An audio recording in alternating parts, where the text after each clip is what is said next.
ఆస్ట్రేలియాలో రాజకీయ రణరంగం ఊపందుకుంది. మే 3న జరిగే ఆస్ట్రేలియా ఫెడరల్ ఎలక్షన్లో పోటీపడి గెలవాలని తెగ కష్టపడుతున్నారు. ఇప్పటికే ఎలక్షన్ రేస్లో ఉన్న లేబర్ పార్టీ, లిబరల్ లేదా నేషనల్ కూటమి, గ్రీన్స్ పార్టీ సహా ఇతర మైనర్ పార్టీలు మరియు ఇండిపెండెంట్స్ అధికారంలోకి మేమే వస్తామంటూ ఛాలెంజ్ చేస్తున్నాయి.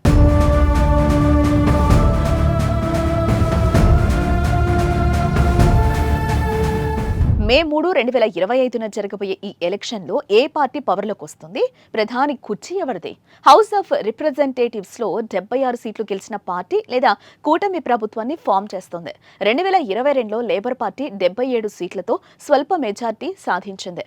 ఈసారి హంగ్ పార్లమెంట్ అవకాశం ఉందని పొలిటికల్ అనలిస్టులు అంటున్నారు. ప్రస్తుత ఎలక్షన్స్లో ప్రధాని పోస్ట్ కోసం ఇద్దరు బిగ్ ప్లేయర్స్ లేబర్ పార్టీ తరపున ఆంటోనీ ఆల్బనీస్, లిబరల్ పార్టీ తరపున పీటర్ డట్టన్ రేస్లో ఉన్నారు.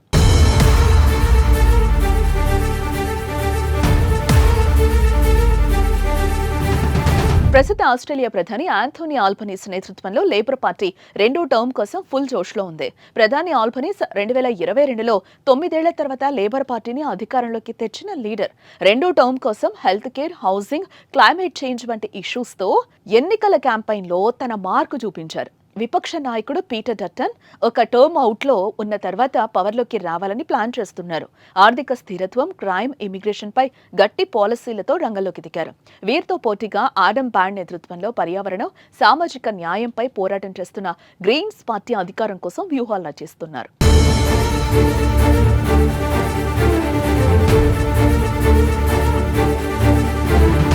ఈ ఎలక్షన్లో 1456 మంది అభ్యర్థులు పోటీలో ఉన్నారు. 1126 మంది రిప్రజెంటేటివ్ హౌస్ కి, 330 మంది సెనేట్ కి పోటీ చేస్తున్నారు. అయితే ప్రస్తుతం ఆస్ట్రేలియా ఓటర్ల మైండ్ లో housing crisis, cost of living, health care, immigration top issues.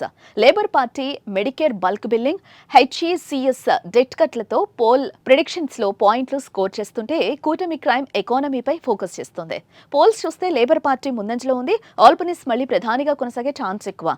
కానీ hung parliament risk, Dutton last minute surprise ఇచ్చే ఛాన్స్ ఎక్కువగా కనిపిస్తోంది.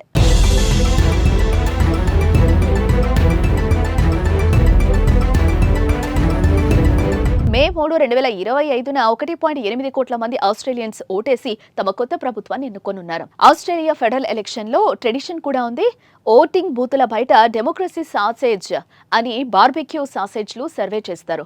ఇది ఆస్ట్రేలియా ఎలక్షన్ ట్రెడిషన్. ప్రస్తుత ఎన్నికల్లో ఆల్బనీస్ మళ్లీ పవర్లోకి వచ్చి స్టేబుల్ గవర్నమెంట్ కొనసాగిస్తారా, లేక డట్టన్ రివర్స్ గేర్ వేస్తారా, లేక హంగ్ పార్లమెంట్ తో డీల్ మేకింగ్ డ్రామా చూస్తామా అనేది రిజల్ట్స్ వచ్చే వరకే ఎదురు చూడాల్సిందే.